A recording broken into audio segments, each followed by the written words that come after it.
just past 8 a.m. on Thursday, June 11th. A very comfortable night again, sleeping on Cape Cod where it's 70 degrees outdoors and still 67 degrees indoors. And the bunnies in the backyard with the clover and the hose nibbling away. Those bunnies are voracious consumers, aren't they? No, we don't have the T-Rex or the Steve today. Maybe another 48 hours. Out the door here, we do have our whirly gig. It shows wind is kind of invisible until you have a whirly gig or something. You can see wind here. And there is Bowie out there and Ryan on this rather gray morning. Kind of surprised that we woke up to raindrops today. And yeah, we do have some puddles here. It was minimal. How'd you do in the rainfall lottery? I don't know if you call it winning or losing when your road gets washed out, as was the case last evening in Hardwick, Vermont. It was a gully washer and then some with a quick 3 inches of rain. Thank you, Ben, for sharing. And colleague Tyler showing the lightning, 4,000 lightning bolts going off yesterday afternoon from New York into Vermont and New Hampshire. There was no report of wind damage with that, but those downpours were the real deal. And here's the rainfall numbers from the CoCoRaHS observers in Vermont. And several locations picked up 2 to 3 inches of rain there along the spine of the Green Mountains. And also parts of New Hampshire and Maine also came in with 1 to 2 plus inches last night. So I would say, for the most part, rainfall lottery winners, where there was no damage anyway, keep the Green Mountains green and the White Mountains green too. And in southern New England, there were some rains. I didn't expect it to rain here on Cape Cod so much. We had one thunderstorm very close to Buzzards Bay early this morning. No damage or anything. And most of southern New England got very little rain. And here in South Dennis, we have a little bit of rain running off the roof this morning. And in the rain bucket, not much, 0.03. I probably got to move that one away from the house. Wasn't really expecting it to do anything. The Tempest over there says we got about a 0.05. By the look of those puddles, I think that's about right. So we're in the rainfall lottery, and we're also in a heat wave. We just got to 90 degrees yesterday in Boston and Nashua and Springfield. I checked some locations. So day one of a heat wave that may last until Sunday, but the humidity is not going to last until Sunday. Thunderstorms and fronts are going to wash the humidity out of the atmosphere for a really nice weekend. Here is the temperature map this morning around 7 a.m. Blue numbers are the dew points and black numbers are the temperature, and we were right at the dew point and temperature of 70 over 70, is what we call it, at Laconia, New Hampshire. So it is sticky air when the dew point gets into the 70s. And with a lot of energy up in the sky and fronts coming at us, we are going to have showers and thunderstorms again today, along with temperatures in the low to mid-90s away from Cape Cod, especially where we had the most sun this morning. What a satellite image it was when those showers were coming across Cape Cod. There was a little arc of rain from the seacoast of New Hampshire down to Cape Cod, and these cloud tops to 40,000 feet with the low sun angle casting a shadow there in southern New Hampshire. You were in the shadows. You had blue sky to the west and clouds overhead and rain to your east first thing this morning. So those tall clouds are moving away, but they're going to rebuild as the day goes on. The national radar showed the heaviest weather happening right across southeastern Nebraska this morning with severe weather and flooding and tornadoes going on. And that's on the northern edge of the heat. We had some raindrops here in New England that are pushing away. So what's happening is these thunderstorms are getting really intense off to our west and weakening, but not falling apart as they come into New England. But today they may form right over southern New York, and we may have some severe weather today, especially in the state of Connecticut. I think that's most vulnerable, according to the Severe Storm Prediction Center. But it's interesting when you see the QPF. Connecticut supposedly is getting the least QPF, but we know how that error can work. I get a song sparrow singing for us, but I got my noise-canceling microphone on. Oh, and this one right there. It's singing to another one that's up there. There is a, a choral of bird songs this morning. I love that, but you can't hear it that well. So why don't we go to the HRRR? And yes, it didn't do too well last night, did it? It didn't show rain for Cape Cod. It showed rain for Cape Cod tonight, and now it does not. So I'm going to just use the QPF here. And once again, any of these downpours can have strong to severe wind gusts. Connecticut definitely underdone. Western Massachusetts looks somewhat reasonable. And in Vermont, New Hampshire, and Maine, probably non-severe thunderstorms, but with that rich moisture, another lottery with 2 to 3 inch amounts in parts of Vermont, New Hampshire, and Maine. And this goes out now to 2 a.m. on Saturday, and the rain will have ended. And Saturday is going to look great. But you see, again, there are some yellows in there. The purple would be areas that could get an inch. And the yellows, reds are 2 inches, and yellows are 3 inches. So some embedded yellows there just east of Freiburg, Maine. Once again, these are hit or miss, and I think it's underdone in southern New England and probably reasonable in northern New England, where it just keeps on raining.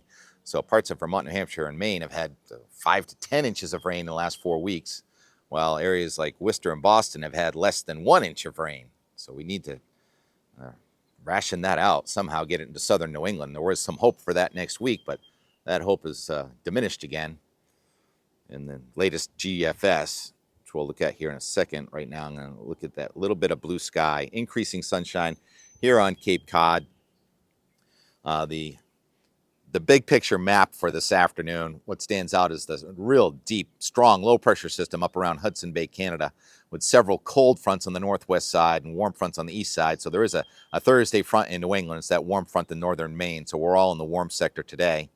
And in the cold sector, this is what happened yesterday at West Thumb Basin in Yellowstone National Park, sort of where Idaho, Montana, and Wyoming all meet. Yeah, it snowed enough that it was even on the roads a little bit. I looked at Yellowstone Old Faithful Cam from yesterday. It was snowing at Old Faithful yesterday. So these severe weather outbreaks always have cold on one side and hot on another. And we are on the hot side here in New England with heat advisories in effect, not on Cape Cod, but for temperatures in the 90s with dew points in the 70s today and tomorrow. And then the dew point goes away on Saturday. But the heat stays on, so it'll be hot without the stickiness. And here's the GFS now. We'll try and tell you how it changes. And so today we've got just these scattered hit or miss thunderstorms. It does not look like any single organized front. That single organized front off to our west, which looked so powerful in the guidance a few days ago for New York, looks less potent tomorrow. I think that's because the cold air is kind of lagging behind. And so instead of having a heat-breaking front, we're just going to have scattered thunderstorms in New England again tomorrow night. And they're gone on Saturday, so the heat is still here, but the humidity is broken. I think in northern New England, we're in the 80s. In southern New England, we're still going to 90, but the dew point's coming down to 50 in spots. Nice northwesterly breeze on Saturday. Looks real good. And then there's going to be another front coming at us on Sunday, and the dew point is going to come back up through the 50s into the 60s with showers and thunderstorms looking pretty strong here. Again, New York, Vermont, northern New Hampshire. And that's late Sunday, mostly Sunday night and Monday. And then that will break the heat and the humidity. So Monday looks like a really nice day, kind of gusty from the northwest. Dew points fall into the 40s, and your temperature's probably in the 70s north and 80s south. And what about that storm over the Midwest? A couple days ago looked so potent. Yesterday it was looking less and less potent, and now almost non-existent.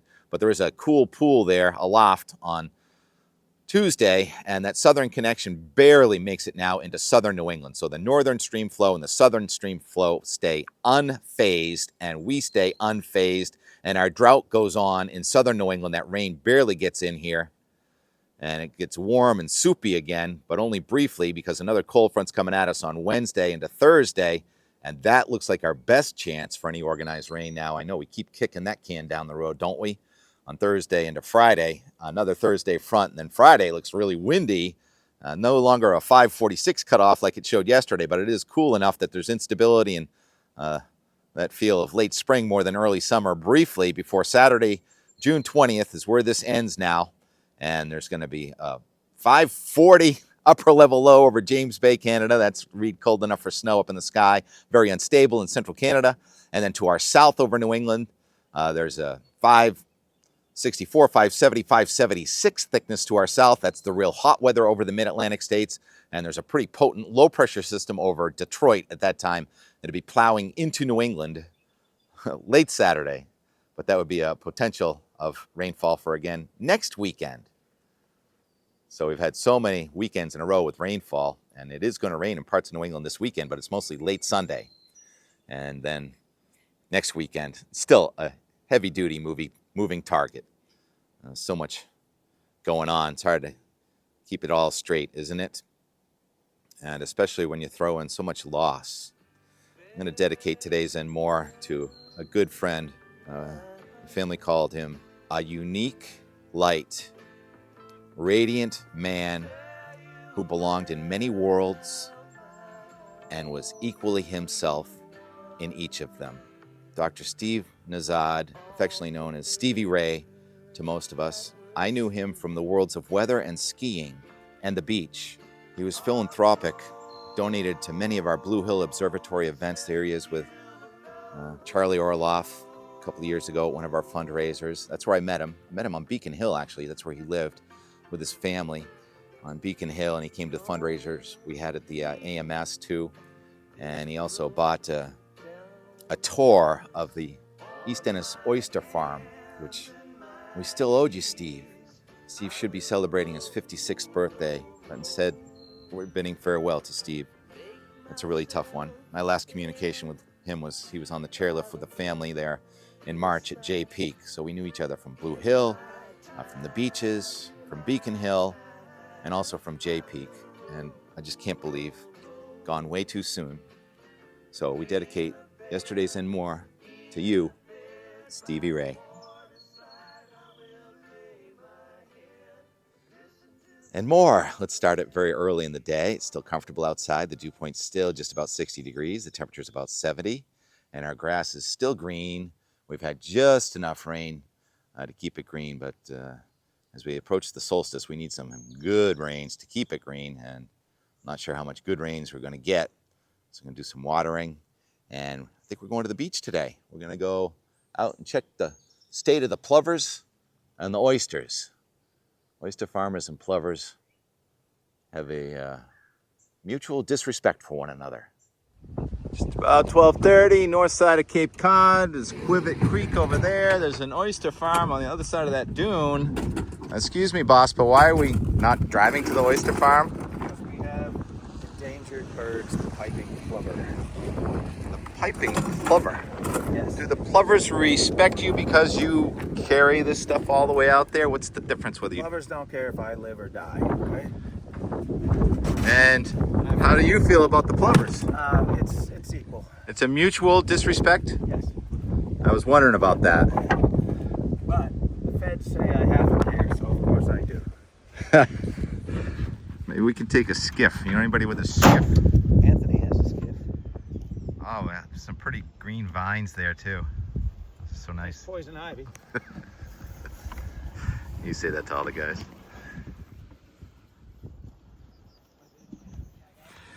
Johnny making friends. Go back and walk in the marshy area. Farmer dealers sell to the general public. I don't mind wearing my weird glasses because I'm an old guy. This is Tim. Hi, Tim. Documentaire. So I'm one of the 30. So we're branded and we can sell oysters any place, anytime. The rest of these guys are growing them for the wholesale market. These birds are very threatening. Johnny's a little bit like information Chamber of Commerce kind of guy. He answers a lot of questions. Sort of an ambassador for the beach here.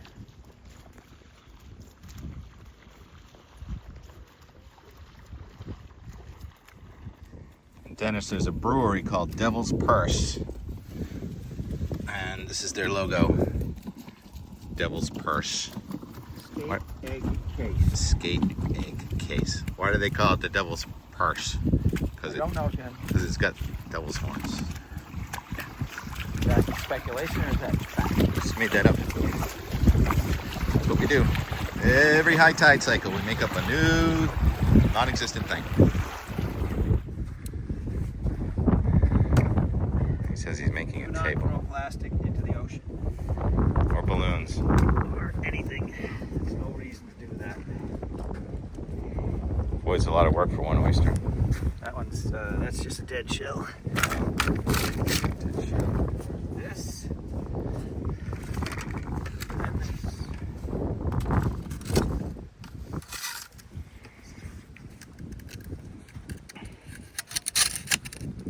This is a Johnny Oyster original that has been adopted by others. It works really, really well, and it is made from recycled, discarded PVC.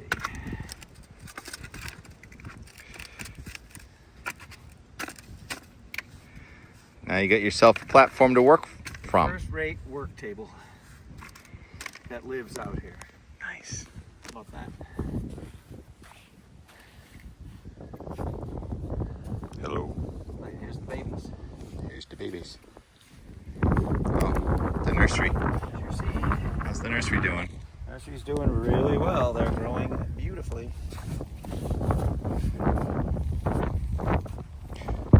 And that's going to be another year or two for those? Yes. Tracks, webbed feet lead to, I don't know why it didn't consume this thing. Maybe we showed up. And I'm assuming there's some decent meat in there. Maybe later. Maybe there's too much food for the gulls. You stink. How do you choose which bags you're going to harvest today? The words of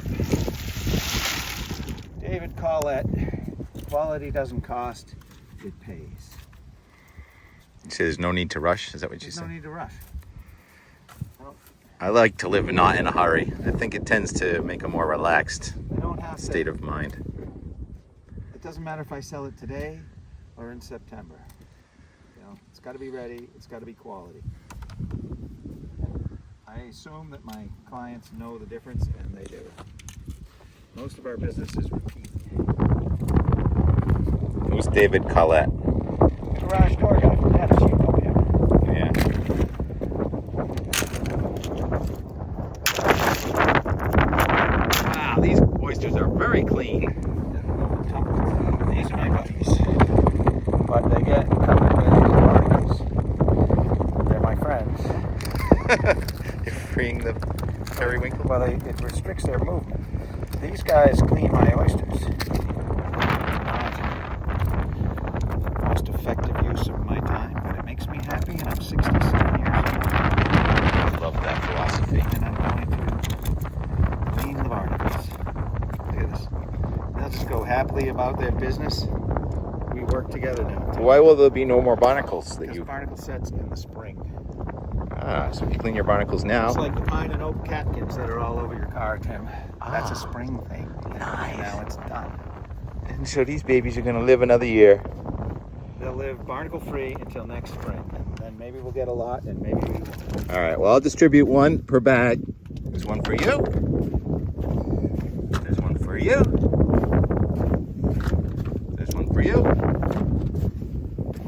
Do not use, but you get a periwinkle. And this whole video is for you, Steve Nezhad. Gone too early. Back on May 28th. Love to you up there. Beautiful wife Amy. Beautiful daughters Sabine and Annalie. We wanted to have you guys out here. Still bring the girls out.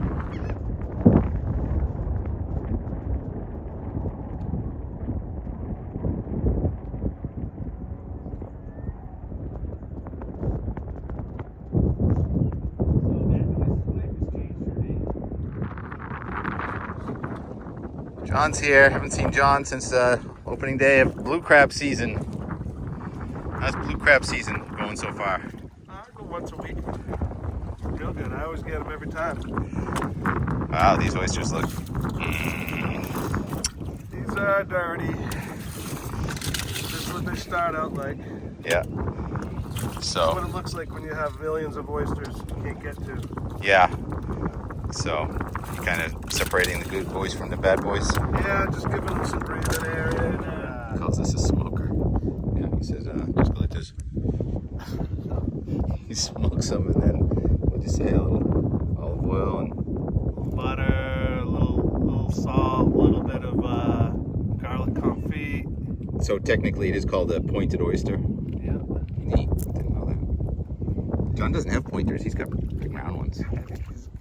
He's cheating. He's cheating. He's busy saving periwinkles out there. Okay, so with this one right here, that'll once this goes free on its own in its nice new home, it'll go round. It'll just come out this way. It's just because it was so close to everything. So They don't stay straight like that. This one did, but typically they won't stay bananas like that forever. look at him go. I'm too old for this, Tim. You never slow down. Aren't you the guy from the garlic farm yesterday? Can we go harvest garlic? Not today. Dragonfly. Right now, I have my properly tagged oysters, and I am immediately getting them fully iced so cooling can begin as soon as possible. We have 2 hours from the time of tidal exposure to get them on ice and then to the dealer, which I'm the dealer. But we never go the full 2 hours. This is just, as a farmer dealer, a foodborne illness is traceable to me and only me because I handle all my own distribution, and a foodborne illness is something I prefer not to ever have to deal with. The other guy I was just talking to, the oyster smoker, Jolly Oyster, John Jolly, says hello, Aunt Barbara. Thinking of you too, Paul Prue. I'm gonna write on top of the box, okay? Okay, so low tide today is 1:38 p.m. So I'm estimating that the time of tidal exposure was approximately 12:15.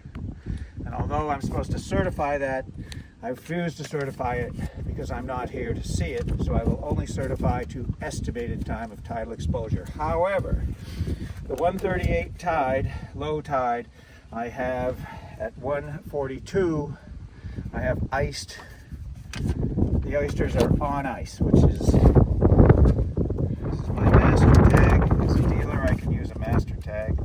Depends on who you talk to. Hello. Are you going to play the bagpipes on the beach today? And we're going to miss it. Is this what's about to happen here? That's a tripod. Like a bagpipe to you. Actually, it did. Well, first of all, I'm old. Well, I'm older than you. I'm 67. 76. And I'm wearing glasses. But yes, it did look like a bagpipe. It absolutely did. And I thought I was going to get to see something I hadn't seen before. You get to see a photographer. I'm not disappointed. However, bagpipes would have been pretty cool. Have a nice day. Actually, I'm here all year long. Every single day? Not every day. All right, because we're here all year long. Can we buy any of your cards at the boutiques or anything? Actually, I'm at the Shanty and Hyannis Harbor. Uh-huh. I'm RachelJonesPhotography.com. Rachel Jones Photography, Tim Kelly Weather, Johnny Oyster. Oyster guy. I'm going to talk about a couple of things that we find out there on the beach that are interesting to me. First of all, this floats up all the time. This is anthracite coal. Now, it's my understanding that back in the old days, they would take the schooners after they were no longer seaworthy, and they'd cut the masts off and make coal barges and haul them along in a string, probably from Philadelphia, and they would get wrecked, and all this coal's on the bottom of the ocean, and it continues to wash up. Interesting. It doesn't degrade and it's very light. No, and it's basically, you can light it on fire. It's solid oil. Solid oil. So the next thing is, this is a surf clam shell, Spicula solidissima, that has had a perfect hole drilled in it by a moon snail, also known as a carnivorous snail. So it's my contention that if you're being consumed by a carnivorous snail, you're not moving very fast. So they have a proboscis that'll drill that hole right in there. Proboscis, of course he knows. Let's get a PhD in post-hole digging. Yeah. And this is different than the periwinkle that you showed us. Completely, totally different. That periwinkle is beneficial, and the moon snail consumes shellfish.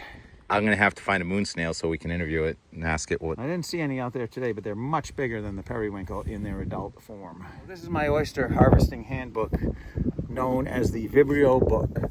Now, I'm not allowed to keep this in the cab of the truck in case I get a compliance check, and I might try to hastily scribble in something that wasn't already in the book. And this is how my Commonwealth of Mass feels about,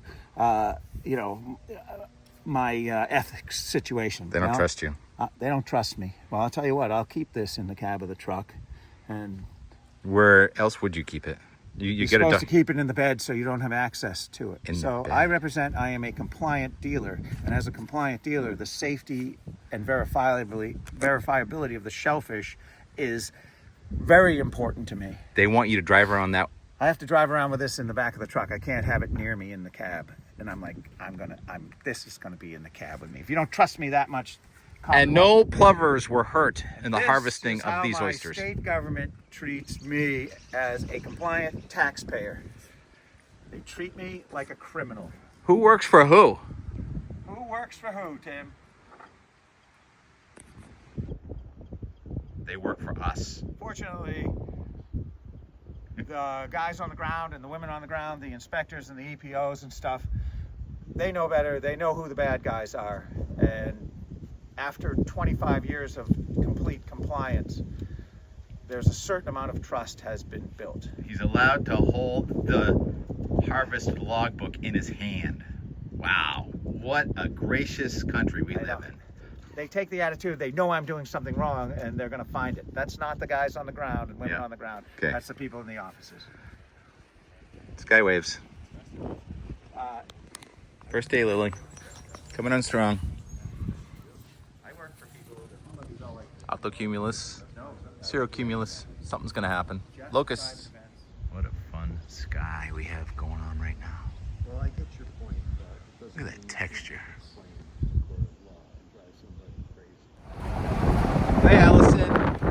Nice day. Thanks for watching. We were in your neighborhood. It's been a busy day of oyster farming and hanging and going down Bass River, and now we're holding court here on Center Street with everybody who's anybody. Oh, no cash, no splash. Anyone know where the pickleball court in Brewster is? It's not here on Center Street in Dennis, but we're close. Actually, this is a Nimbus Stratus. We just got hit by the first raindrop of the day. Thank you for asking, KO. What about Cumulus Nimbus? That's all I can remember. That's a CB. No. Love you guys. Bye. See you later. Bye. We're going to be on a Sally. YouTube video. KO, Johnny Oyster, Eric, the guy with the voice for the radio, and Chappie, and TK with the first raindrop. I didn't think it was going to rain here, but John told me it was, and it is. Probably enough to make spots in the windshield. I would have bet anybody $100 that it would not rain on Cape Cod today. So there's one little batch of rain coming right across Cape Cod, and there's nothing all the way up to a batch of thunderstorms coming out of Vermont into New Hampshire. Same place that we had the heaviest rain just 3 days ago. Up there it is, right there, our little swimming area. Now this rain going by, maybe it gets out of here in time. Osprey.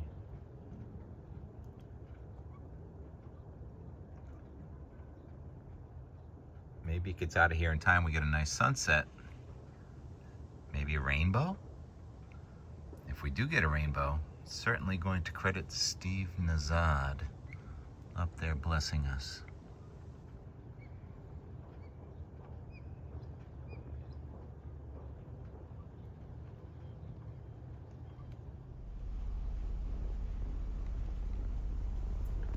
Enough to turn on the windshield wipers. Nice fat raindrops. Don't think we're gonna really water the lawn though. Maybe wash a little more pollen away. Rain is over here for now, I guess, in South Dennis. It does not look like we're going to see the sun, so we're going to wrap it up now. Hyannis got to 76 degrees today.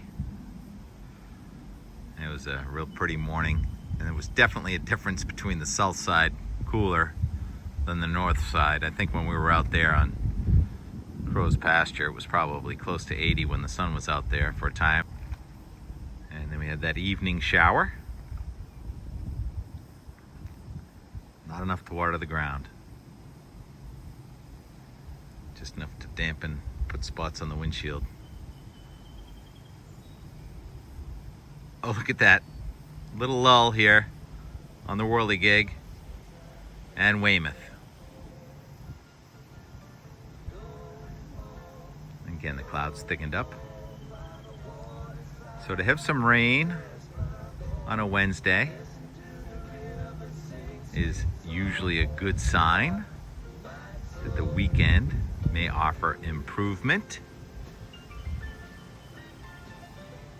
And so that's the forecast. Improved weekend. It's going to be hot, but the humidity may come down. More of a west wind than a south wind. Still a threat for some thunderstorms, but summertime is here. Can't be stopped. And I love that you can see the wind with this kind of artwork right here. Come on, look at me, will you? So, this one's dedicated to Stevie Nezhad and his family. We love you, Stevie. We miss you. You left a hole in our hearts, but you brought us a lot of joy. And we'll always be grateful. Thanks for watching.